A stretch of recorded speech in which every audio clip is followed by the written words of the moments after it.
तो आप लोगों के साथ अब ऐसा नहीं होगा कि आपको अच्छे से पढ़ाया जाएगा क्या सर्वांग क्षमता, दैट इज कॉन्ग्रुएंस। ठीक है, कॉन्ग्रुएंस देखो दो चीज होती है। सर ने बताया था एक सेप होता है, थोड़ा सा उनसे कंफ्यूजन हो गया था। कंफ्यूजन आकृति और आकार उन्होंने एक एक ले लिया था, लेकिन हम क्या लेंगे आकार, that is shape and size. Size होता है आमाप और ये क्या होता है आकार। ठीक है, ये क्या होता है आकार। ठीक है, अब देखिए एक फुटबॉल होगी और एक क्रिकेट की बॉल होगी, दोनों का आकार क्या होता है एक समान। कैसा होता है एक समान, बट साइज क्या होता है बड़ा छोटा होता है। क्या होता है बड़ा छोटा। ध्यान दो यहाँ से, अब क्या होता है बड़ा और छोटा, तो साइज इक्वल नहीं होता है ना, बट शेप इक्वल होता है। तो जिन आकृतियों में ना शेप इक्वल होती है उन्हें सिमिलर बोलते हैं। क्या बोलते हैं सिमिलर। ठीक है, पर सर्वांगसम नहीं बोल सकते। ठीक है, कॉन्ग्रुएंट नहीं बोल सकते।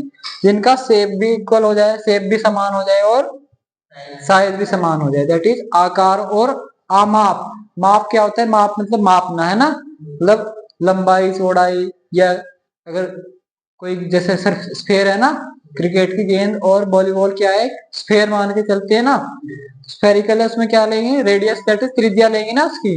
तो अगर समान त्रिज्या है तो क्या हो जाएगा साइज भी समान हो जाएगा, माप भी मतलब समान हो जाएगी, तो क्या हो जाएंगे कॉन्ग्रुएंट हो जाएंगे। कैसी सर्वांगसम हो जाएंगी।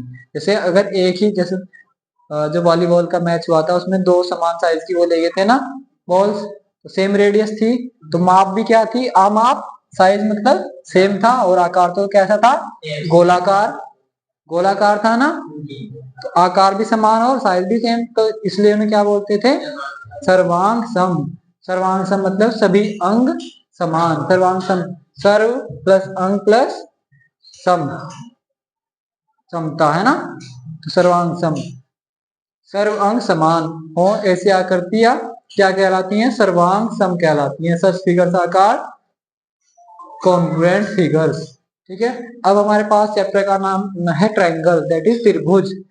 तो अब हम और आकृतियों को तो डील नहीं करना है, किन्हें डील करेंगे त्रिभुजों को। किनको त्रिभुजों को। तो त्रिभुज में कितने पार्ट्स होते हैं सिक्स पार्ट्स होते हैं। कितने अंग होते हैं त्रिभुज के सिक्स। तो सर्वांग सम सर्व अंग समान कितने अंग है सिक्स अंग है। छह अंग है ना, तीन साइड्स और तीन एंगल्स।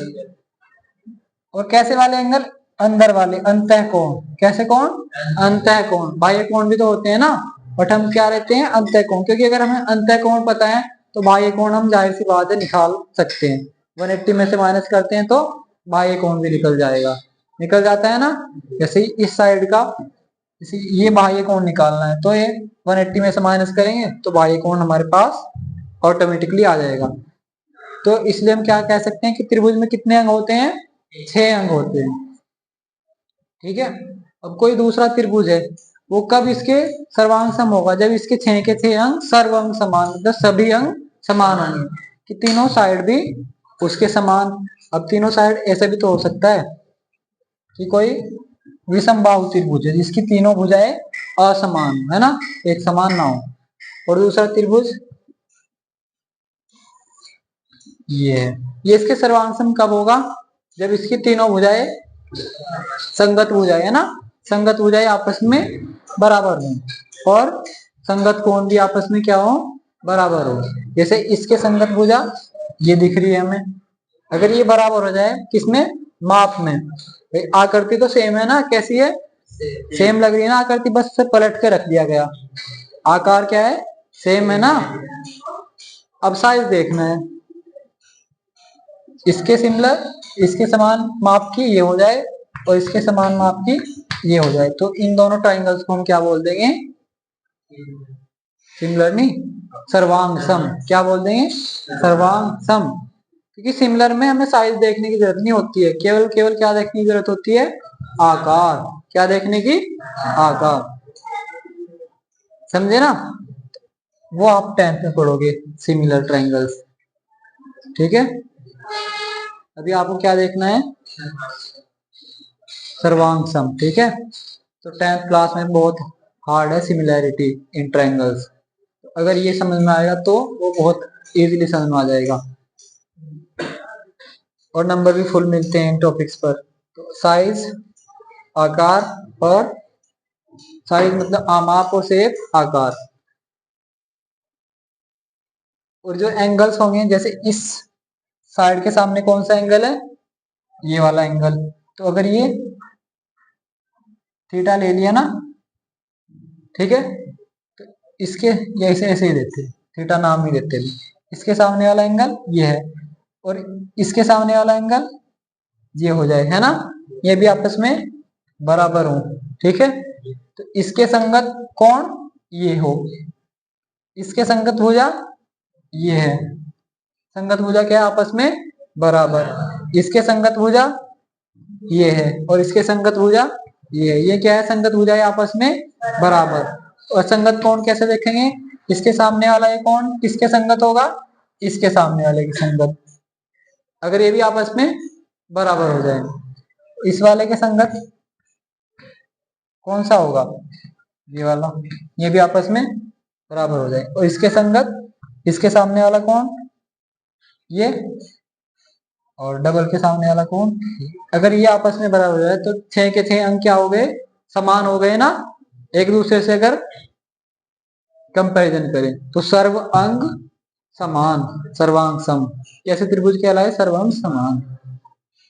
अब ट्राइंगल में कुछ स्पेशल केसेस होते हैं जिनमें हम इन्हें 6 के 6 जो अंक है ना, वो नहीं देखने की जरूरत होती है। अगर हमें कोई से 3 कॉम्बिनेशन उनमें से मिल जाए, कुछ स्पेशल कॉम्बिनेशन, है ना, इन 6 में 6 के जितने भी कॉम्बिनेशन बने 3 3 के, अगर उनमें 6 में से 3 3 के कुछ स्पेसिफिक कॉम्बिनेशन मिल जाए ना, तो हमें बाकी के देखने की जरूरत नहीं होती है, बाकी हम क्या बोल देते हैं कि सर्वांग सम है।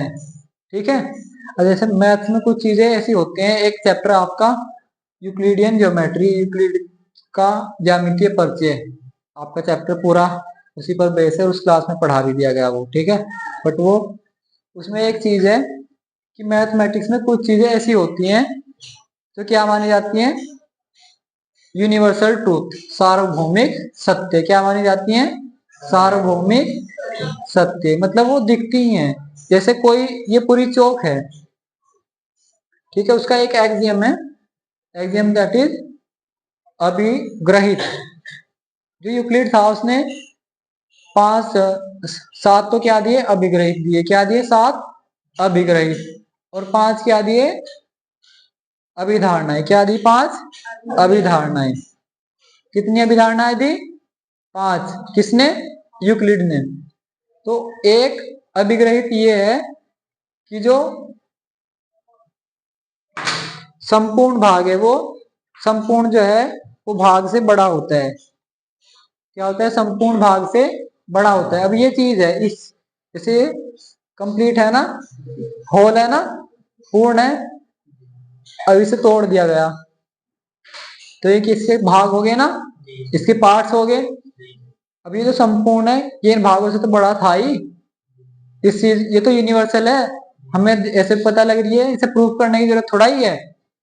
जैसे हम प्रूफ करेंगे कि भाग से बड़ा होता है, तो कुछ चीजें ऐसी होती हैं हमारी डेली लाइफ में जो क्या है, ऑटोमेटिकली हम परसीव कर लेते हैं कि ये तो ऐसा तो है ही, इसे प्रूफ क्या करेंगे, है ना। तो उसने ऐसी 5 तो क्या दिए, अभिधारणाएं, और 7 अभिग्रहित, जो क्या माने जाते हैं, सेल्फ प्रूव्ड माने जाते हैं, कि उनको प्रूफ की आवश्यकता नहीं होती। ठीक है, अब इसे क्या प्रूफ की जरूरत, ये तो आंखों के सामने दिख ही रहा है कि कंप्लीट पार्ट से बड़ा होता है। ठीक है ना, ऐसे ही समरी में आप पढ़ोगे, या एक वीडियो चला के दिखाएंगे जो रिकॉर्ड ही की है, जो उस क्लास में पढ़ा था, फिर उससे आपका रिवीजन भी हो जाएगा। तो यहाँ इसका लगेगा। तो कुछ स्टेटमेंट्स ऐसे होते हैं मैथ्स में जिन्हें प्रूफ की आवश्यकता नहीं होती, जैसे एक स्टेटमेंट क्या था यूक्लिड का एक्सियम, क्या कि संपूर्ण उसके भागों से बड़ा होता है ना। तो इसे प्रूफ की जरूरत नहीं होती। ऐसे ही अब मैं कॉम्बिनेशंस बता रहा था कि हमारे पास तीन क्या है, भुजाएं क्या है, तीन भुजाएं, और तीन क्या होते हैं, कोण किसी ट्रायंगल में। तो कैसे वाले कोण है, अंदर वाले, दैट इज अंतः कोण। तो अब ये थोड़ा है कि हम हर त्रिभुज में छह छह को देखें कि इसके कोरस्पोंड, इसके संगत कोण बराबर है नहीं, या संगत भुजाएं बराबर है नहीं। तो कुछ स्पेशल तीन तीन का कॉम्बिनेशन बन जाता है, जिनसे हम बोल देते हैं कि बाकी देखने की जरूरत ही नहीं है, ये आपस में क्या है, सर्वांगसम है। ठीक है, वो कॉम्बिनेशन देख। तो तीन तो होगी हमारे पास साइड्स, और तीन होगी हमारे पास एंगल्स। ठीक है, आपने एक फॉर्मूला पढ़ा होगा कि त्रिभुज के तीनों अंतर कोणों का योग कितना होता है, 90 डिग्री होता है। A1 plus sorry A2 plus A3 कितना होता है, 180 अंश। पढ़ा है ना 8th क्लास में। इसका प्रूफ भी है, बट प्रूफ अभी कराने का कोई औचित्य नहीं लगता है, क्योंकि आपकी हायर क्लास में भी है। बहुत सिंपल सा प्रूफ है। किस क्या क्या यूज होगा, पैरेलल लाइंस वाली प्रॉपर्टी यूज होगी। ठीक है, तिर्यक रेखा वाली, दो समांतर रेखाओं पर तिर्यक रेखा। तो A1 A2 प्लस A3 कितना होता है, 180। अब देखिए इनके कॉम्बिनेशन बनते हैं, तीन तीन के कॉम्बिनेशन बनाते हैं S को और A को लेके।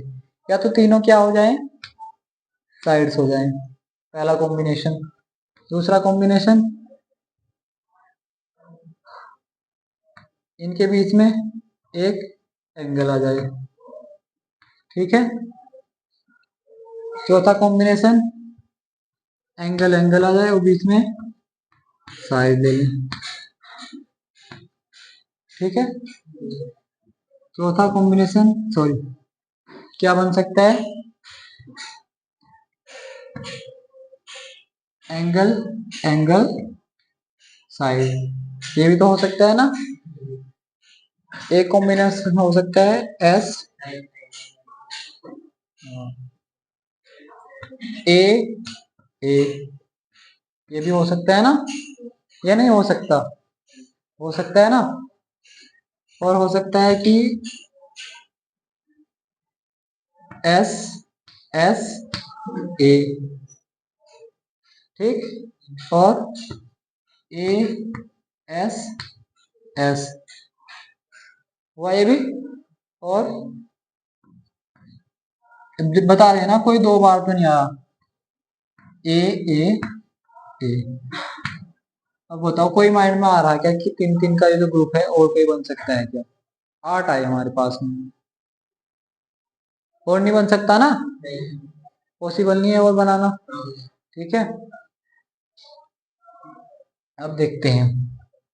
तो इनमें से ना कॉम्बिनेशन तो तीन तीन किए बने, लेकिन कुछ ही ऐसे हैं अगर वो कॉम्बिनेशन बन जाएंगे तो हम क्या बोल देंगे कि हमें बाकी तीन देखने की जरूरत नहीं है, बाकी तीन आपस में बराबर होंगे। ठीक है, जैसे ये साइड साइड साइड वाला अगर हमें कॉम्बिनेशन मिल जाता है किन्हीं दो ट्राइंगल्स में, तो हम क्या कह देंगे, बाकी के क्या बचे, तीनों एंगल बचेंगे।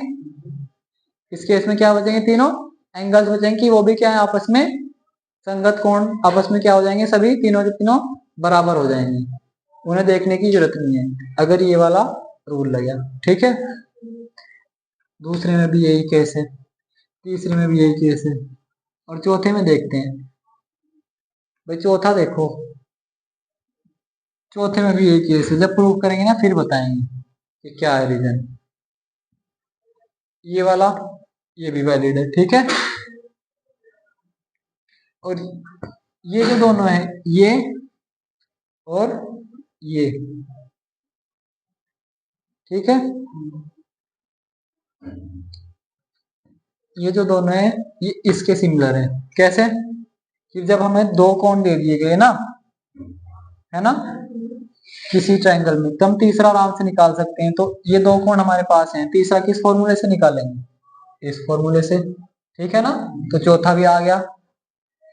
ठीक है, तो इसके बाद वाले एंगल के बाद साइड आई और फिर एंगल आता है, जैसे एंगल के बाद साइड आई फिर एंगल आया। ठीक है ना, जैसे एंगल एंगल साइड था ना, तो तीसरा कोण हमने इस फॉर्मूले से निकाल लिया, 2 हमको दिए थे तो तीसरा भी हमारे पास आ गया। तो अगर ये एंगल एंगल साइड थी हमारे पास, और चौथा एंगल, ये जो तीसरा एंगल हमने इस फॉर्मूले से निकाल लिया तो ये भी हमें पता लग गया। तो हमारे पास एंगल साइड एंगल यही वाला मिल गया हमें, ठीक है, ये वाला आ गया ना हमारे पास। ऐसे इस केस में साइड एंगल एंगल, जैसे साइड एंगल और एंगल है, तीसरा एंगल हमने इस फॉर्मूले से निकाल लिया तो एंगल यहां लिख दिया, तो ये भी पता लग गया ना हमें। तो एंगल साइड एंगल, फिर ये आ गया हमारे पास, ठीक है। तो ये दोनों केस किस में आ जाएंगे, इसमें ही आ जाएंगे, ठीक है ना। अब ये दोनों केस, मतलब ये तीन मान के चलिए, ये तीन ऐसे हैं कि अगर ये कॉम्बिनेशन मिले ना तो हम नहीं कह सकते डेफिनेटली कि त्रिभुज क्या है, सर्वांग समूह। बट ये जो कॉम्बिनेशन मिले हमें, ठीक है ना, ये क्या है, सर्वांग समता को सिद्ध करते हैं। अब देखते हैं सिद्ध, ये तो हमने बोल दिया ओरली और सर ने क्वेश्चन भी करा दिए थे।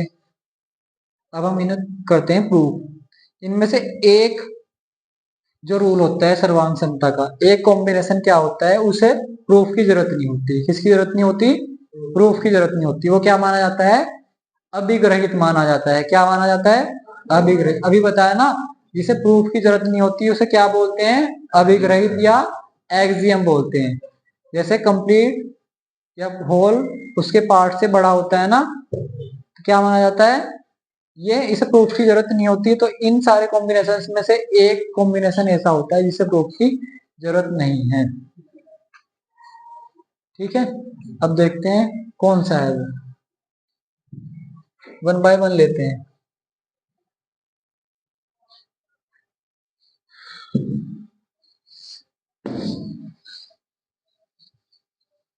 और उसकी हेल्प से हम बाकी सभी को प्रूव कर सकते हैं, ठीक है। इस उनमें से देखो कौन सा लिया जाता है, वो लिया जाता है जो यूनिवर्सल ट्रूथ होता है, ये वाला।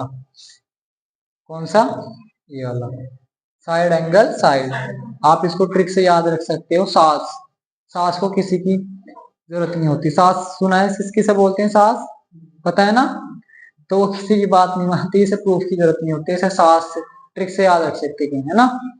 कैसे, कि अगर हमारे पास किसी ट्रायंगल में कोई दो ट्रायंगल है हमारे पास, पी क्यू आर और ए बी सी। कैसे लिखते हैं, ट्रायंगल पी क्यू आर एवं त्रिभुज ए बी सी, दो त्रिभुज हैं। हमें दे दिया गया कि पी क्यू बराबर 6 सेंटीमीटर, बी सी बराबर 6 सेंटीमीटर, क्यू आर बराबर, या आर पी ले लेते हैं, आर पी बराबर 10 सेंटीमीटर और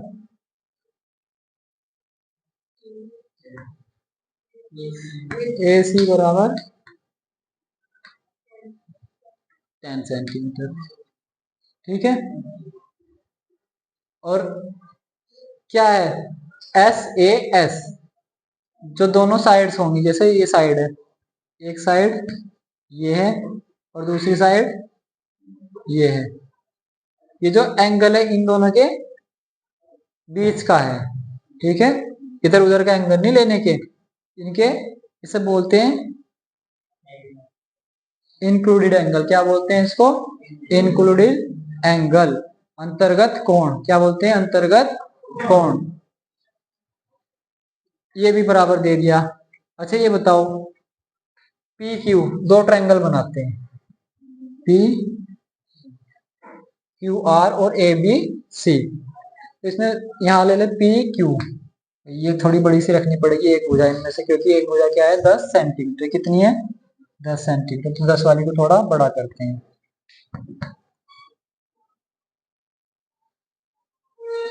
ठीक है ना। चलो ये कितना है 6 सेंटीमीटर, इसे क्या नाम दे, पी क्यू। अब देखो इसमें क्या है, पी इसमें भी है और पी इसमें भी है, ठीक है। सी इसमें भी है, सी इसमें भी है। तो ये जो इंक्लूडेड एंगल होगा इसमें क्या हो जाएगा, पी। क्या होगा, पी, जो दोनों भुजाएं में को बनाएगा। तो ये ट्रिक है इतने की। तो यहाँ क्या लिखेंगे इसमें, पी। क्या लिखेंगे, पी। और इसमें क्या आएगा यहाँ, सी, क्योंकि सी यहाँ भी है और सी यहाँ भी है, ठीक है। अब ऑटोमेटिकली बी सी कितनी है, 6 सेंटीमीटर। पी क्यू कितना है, 6 सेंटीमीटर। और आर पी कितना है, 10 सेंटीमीटर। तो ये आर ले लेंगे यहाँ, और यहाँ क्या हो जाएगा, ए सी, है ना। ए सी कितना है, 10 सेंटीमीटर। अब आप देखो हमें इतना कुछ पता लग गया, ये एंगल भी दे दिया हमको, एंगल पी, और क्या दिया हमको, इनके बीच का एंगल, दैट इज यहाँ क्या लिखेंगे, एंगल, ये भी दिया है एंगल पी, दे दिया हमको 40 डिग्री। कितना है, 40 डिग्री। और यहाँ एंगल सी कितना है, 40 डिग्री। अब ये आपको ध्यान रखना है कि कौन सी वो लगानी है इसमें, ठीक है।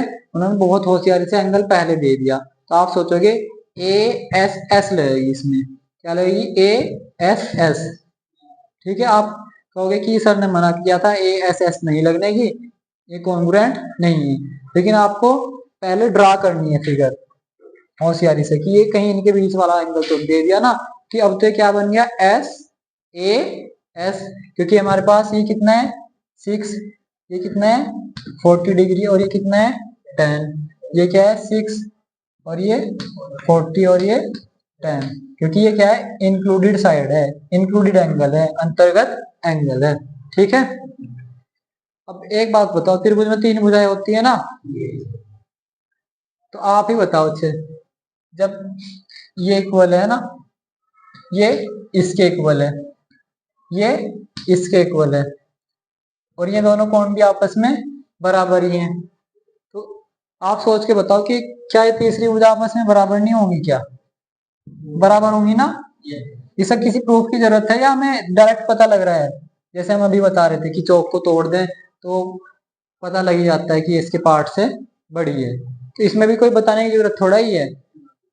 ऑब्वियसली जितना इसका मुंह खुलेगा इतना ऐसे है ना भाई, उतना इसका मुंह खुलेगा, क्योंकि ये चीजें तो बराबर है ना। ये 2 रस्सी ले लो आप, है ना, एक तरफ से रस्सियों को पकड़ लो, 2 क्या 4 रस्सी ले लो, है ना।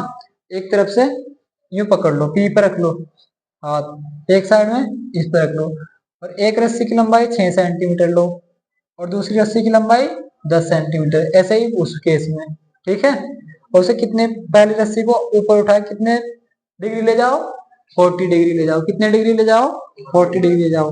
तो जहां तक उसके एंड पॉइंट आएंगे वहां पे पॉइंट मार्क करोगे ना, उसे डॉट लगा के, और उन दोनों को मेजर करोगे इनकी डिस्टेंस, तो आपस में क्या आएंगी, बराबर आएंगी। क्या आएंगी, आपस में बराबर आएंगी। इतना तो कर ही सकते हो, समझ में भी आ रहा है कि ऐसा होगा। तो ये जो सास है ना, that is S A S, इसे प्रूफ की जरूरत नहीं है। ये क्या है, क्या माना जाता है कि ऐसे ही ट्रू मान लिया जाता है, कैसा होता है, यूनिवर्सली ट्रूथ माना जाता है, और इसकी हेल्प से हम बाकी को सिद्ध करते हैं।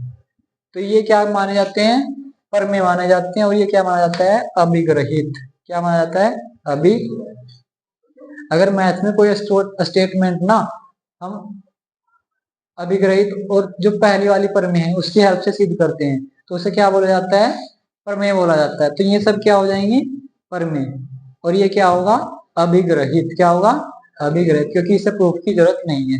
इन्हें क्या होगी, प्रूफ की जरूरत होगी, ठीक है इतना।